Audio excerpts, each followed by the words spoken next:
Chez nous, une nouvelle explosion à Anvers à la Grenade. Direction Anvers. Demain, un conseil communal va aborder la question du trafic de drogue et la violence qui l'accompagne. Tout cela a un certain lien avec la mocromafia. Ce terme désigne les diverses organisations criminelles marocaines basées à l'étranger. Évidemment, comme dans toute organisation, les rivalités cohabitent tant bien que mal, mais les querelles restent nombreuses. L'une de ces querelles s'est transformée en guerre. On l'appelle Mokro-guerre. Et elle implique majoritairement des criminels d'origine marocaine qui sont aujourd'hui en partie responsables de toutes ces violences, sur le sol belge et hollandais.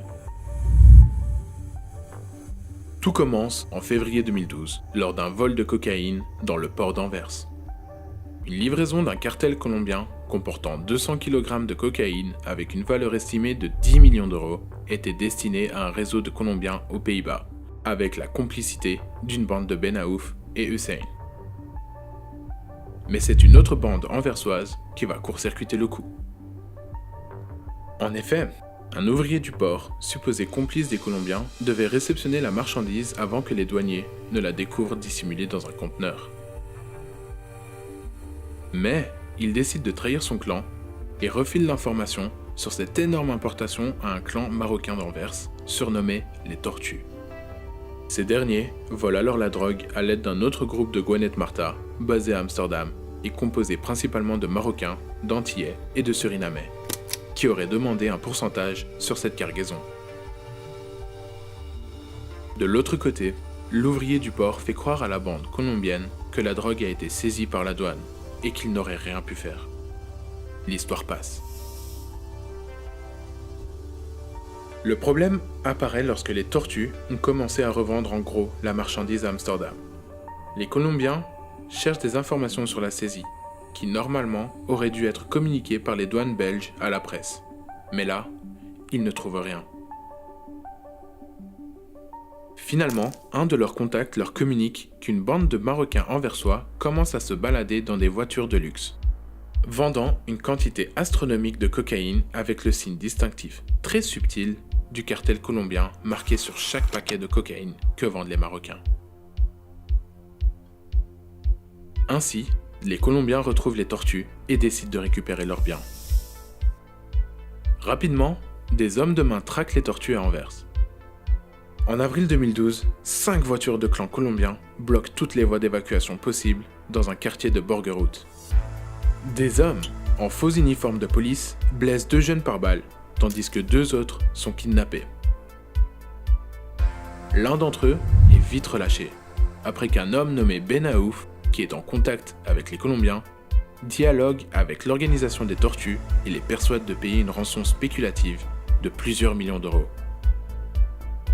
Les autres Tortues fuient à l'étranger, principalement au Maroc, où ils essayent de se mettre à l'abri en attendant que ça se calme. Mais cette affaire entraînera une guerre criminelle entre plusieurs organisations rivales. En effet, le groupe de Goenet Marta a trahi la bande de Benaouf en collaborant avec les Tortues. Ainsi, le complice de Marta est parti négocier une solution. Maar het signaal van de tegenpartij is duidelijk. Aan de ingang van het Antwerpse Crown Plaza wordt Boubou voor de ogen van andere hotelgasten doorzeefd met 14 kogels. Het begin van een reeks Nederlands-Marokkaanse bendeafrekeningen al snel omgedoopt tot Mokro-oorlog. Lorsque Marta, par ailleurs en prison, apprend cela, il riposte en envoyant ses propres hommes abattre Benaouf à Amsterdam. Une fusillade éclate en décembre, causant la mort de 2 personnes du camp de Benaouf. Mais lui-même échappe à la mort. Une guerre sans merci se livre entre les 2 organisations. Benaouf est arrêté par les forces spéciales hollandaises, donnant des commandes à Hus. Marta réplique fortement avec 2 assassins aux Pays-Bas. De son côté, le bras droit, Naufel Fassi, délaissait l'organisation de Marta pour se concentrer sur son propre réseau, souvent en alliance avec la mafia irlandaise. Et c'était Najib Imich qui reprend l'organisation de Marta lorsque ce dernier était emprisonné. Mais le trahit plus tard en intégrant les rangs du baron Samir Bouyakrishan, opérant en Espagne. En 2014, Gwenet Marta est assassinée par plus de 80 balles de Kalachnikov aux Pays-Bas. C'est finalement Samir qui est soupçonné d'être derrière cet assassinat. En effet, il aurait voulu protéger son nouveau venu Najib d'une éventuelle vengeance de Marta. 2 mois plus tard, Omar échappe à la mort lorsqu'une mauvaise cible est assassinée à sa place par le camp de Marta. Les 2 hommes roulaient tous les 2 dans une voiture similaire. Enfin, Naufel, qui apprend la situation de l'organisation Marta, se rend en Espagne pour un rendez-vous avec Samir dans un bar, autour d'une table composée de 4 personnes. Soudain, des tueurs à gages pénètrent dans le bar et abattent Samir. L'assassinat serait orchestré par Naufel et Ridwan Taghi, un criminel encore peu connu dans le milieu. Najib est soupçonné d'avoir trahi Samir pour le pardon de son ancien clan. Ce qui n'a pas vraiment marché, car sa femme sera plus tard abattue devant les yeux de ses enfants, et Najib lui-même est porté disparu. Ensuite, c'est au tour d'Omar de venger son frère assassiné. Il orchestre alors plusieurs meurtres, dont une tentative sur les 2 frères Yaklaf, qui s'enfuient. L'un d'entre eux sera quand même abattu plus tard. Au final, Ous se fait arrêter par les forces spéciales en 2015. Mais cela ne va pas le stopper de donner des ordres à Omar. En effet, à Anvers, Abdelkader se fait attraper par la police avec plus de 300 kg de cocaïne dans sa voiture. Cette marchandise était apparemment importée pour le compte d'Ous. Après quelques semaines, Abdelkader est libéré, ce qui surprend tout le monde. Ous réclame son argent pour la perte, mais Abdelkader considère que ce n'était pas de sa faute, car la police était déjà sur la piste. En juillet 2016, il se fait kidnapper près de sa maison à Anvers, par des gangsters français de la bande d'Ous, qui le ramènent dans un appartement à Bruxelles. Le bras droit d'Abdelkader, Mohamed Elash, est contacté pour négocier. 1,6 million d'euros auraient été payés, mais malgré tout, Abdelkader n'est jamais retrouvé. Quelques mois plus tard, un membre de la famille d'un célèbre baron de la drogue anversoise se fait kidnapper près du Sport Palace. Ce serait Ous qui aurait donné une leçon à son rival Othman. Finalement, Younes sera libéré en France. La participation d'Adil El-Manti, un gardien de la paix corrompu de Bruxelles, a été mentionnée. Ce dernier sera emprisonné par la suite. Ces enlèvements marquent le point de départ d'une vague de violence extrême à Anvers. Antwerpen is afgelopen nacht nog eens opgeschrikt door 2 explosies. Afgelopen nacht opnieuw een granaat gevonden. Opnieuw opgeschrikt door een granaataanslag. Zijn afgelopen nacht schoten gelost. Le domicile parental de Mohamed a été visé à plusieurs reprises par des attaques. Il en va de même pour la famille d'Othman. Ce sont les tortues qui y jouent un rôle important. Le baron Nordin serait derrière ces nombreuses attaques. Il y aurait même eu un conflit avec Franck de Tank, un autre criminel qui aurait été déclenché par un désaccord sur une charge de drogue perdue. Son ancien appartement a été fusillé.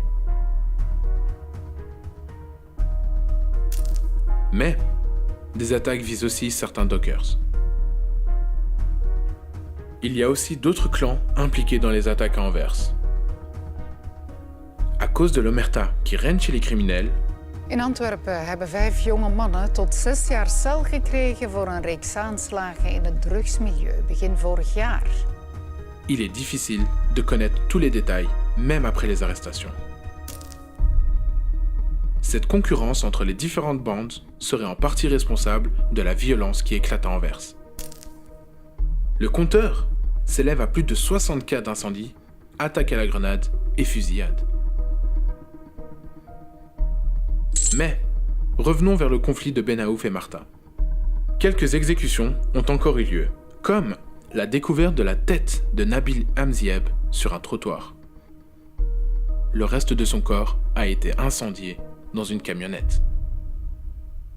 À partir de 2017, il semble que la situation se soit un peu calmée. Taghi is onderdeel van een groot internationaal De drugskwartel. criminele organisatie van Ridouan Taghi. Nederlands grootste crimineel Ridouan Taghi. C'est ainsi que l'étoile montante du milieu criminel, Ridouan Taghi, en profite pour faire monter son propre réseau. Ce dernier sera surtout présenté au grand public par un ancien criminel, le journaliste Martin Koch, qui relaie régulièrement des informations sur les affaires criminelles. Il est l'un des premiers à être au courant de l'organisation de Taghi et n'hésite pas à en parler et à mettre ses photos sur son blog. C'est pourquoi plusieurs tentatives d'assassinat auront lieu à son égard. Le journaliste sera finalement abattu en 2017. Contrairement aux criminels de la Mokro-mafia précédente, Ridouan Taghi possède une organisation mieux structurée avec des alliés dans différents cartels. Il aurait aussi des possibles liens politiques avec l'Iran. En effet, Taghi aurait été impliqué avec Naufel dans l'assassinat d'Ali Mohamed aux Pays-Bas, dont la vraie identité s'avère être Mohamed Reza Kolahi, l'un des hommes derrière l'un des plus grands attentats sur une partie politique en Iran. C'étaient les services secrets iraniens qui étaient suspectés d'avoir commandité ce meurtre sur le sol hollandais. Mais ce qui va tout changer pour Ridouan, c'est lorsqu'un tueur à gages, Nabil Bakali, aurait tué par accident une mauvaise cible, Hakim Shangashi. Nabil décide alors de se rendre à la police et de collaborer contre l'organisation de Taghi. Ainsi, en 2018, son frère Redouane Bakali est abattu. Ensuite, après que les médias aient relayé l'information sur Taghi, le siège social de Panorama est pris d'une attaque à la lance-roquette. Plus tard, c'est le siège social de Télégraphe qui subit une attaque. Enfin, l'avocat de Nabil Bakali est abattu devant son domicile à Amsterdam par Ridouan Taghi. Un homme armé a battu un avocat qui défendait un témoin clé dans un procès contre le criminel le plus recherché des Pays-Bas. Cet assassinat devient médiatisé à une échelle internationale. Taghi devient l'un des criminels les plus recherchés d'Europe. Il se fait finalement arrêter à Dubaï par les forces spéciales émiraties. Et en 2020, son bras droit Saïd Razouki se fait arrêter à Medellín. Cela donne lieu à un méga procès de plusieurs années aux Pays-Bas, avec 17 suspects et à la tête Ridouan Taghi, considéré comme une machine à tuer.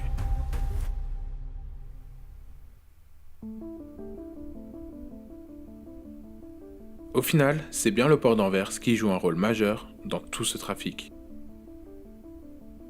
Tout d'abord, c'est la voie maritime qui reste le moyen de transport le plus utilisé pour la contrebande de cocaïne, surtout en provenance d'Amérique du Sud.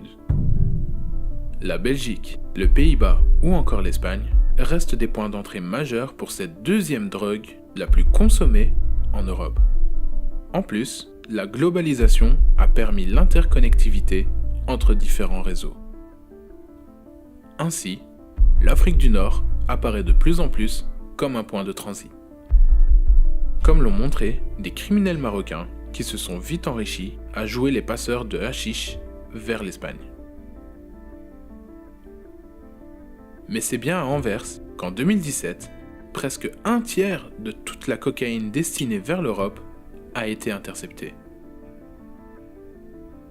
Les plus grandes quantités de cocaïne saisies à Anvers proviennent de Colombie, du Brésil et d'Équateur. De l'autre côté, la mafia semble infiltrer plus profondément que jamais le port d'Anvers. Je peux évidemment pas exclure qu'un ou l'autre douanier soit corrompu. D'ailleurs, il y a déjà eu un douanier et des douaniers qui ont été condamnés à cause du fait qu'ils travaillaient notamment pour la mafia. Les douaniers soudoyés ne datent pas d'hier. comme le cas de Tim Dillon, qui aidait à acheminer des cargaisons de cocaïne.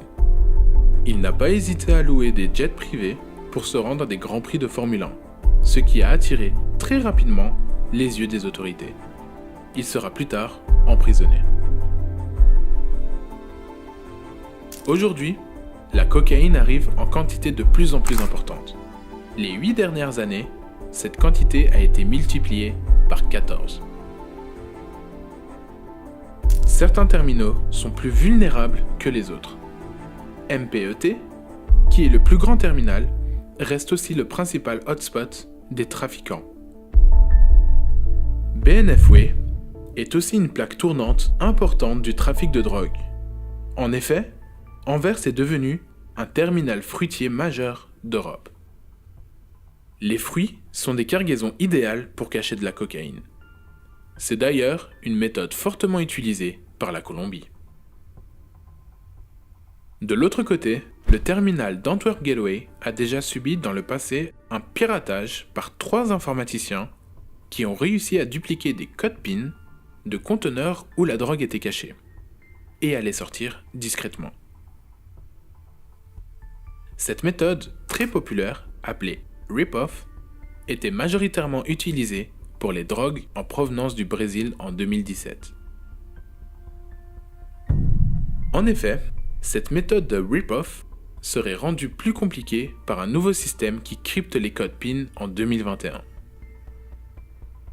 Pourtant, cette méthode est déjà en décroissance depuis un moment, pour faire place aux méthodes plus ingénieuses qui n'ont pas besoin d'intervention humaine sur le quai.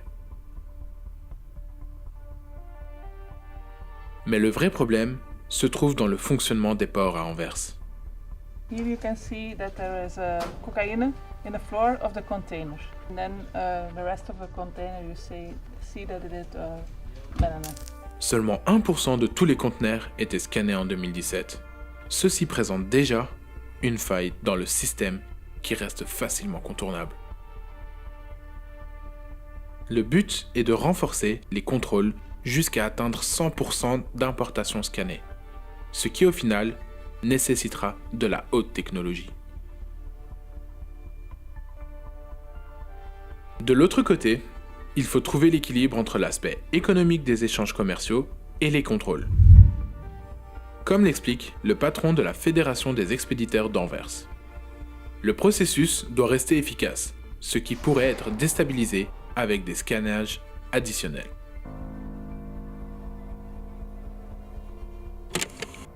Mais c'est la communication sophistiquée qui a permis aux criminels de passer sous le radar des autorités. These devices would look like an Android phone, but with us turning on the other system, the other operating system, you'll be able to, of course, tap into a network used by criminals around the world. Cet anonymat sera secoué par un démantèlement d'un réseau EncroChat en 2020, donnant accès aux messages des criminels aux enquêteurs.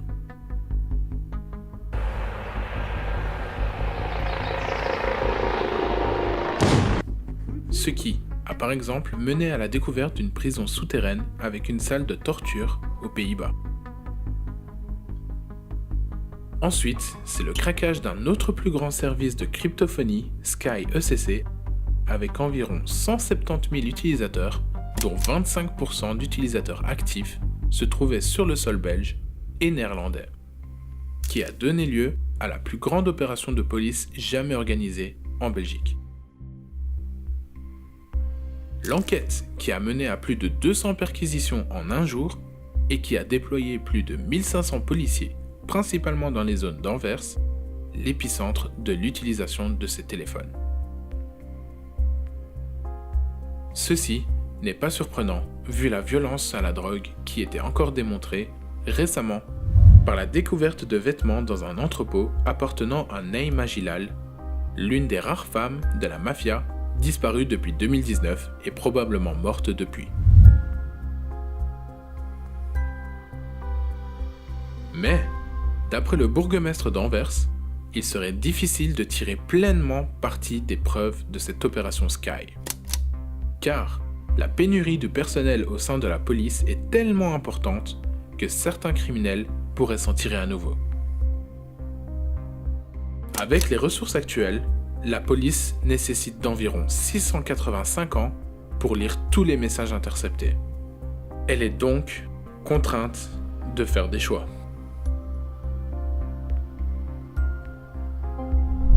Au final, différentes initiatives étaient lancées à Anvers pour répondre à la criminalité liée à la drogue.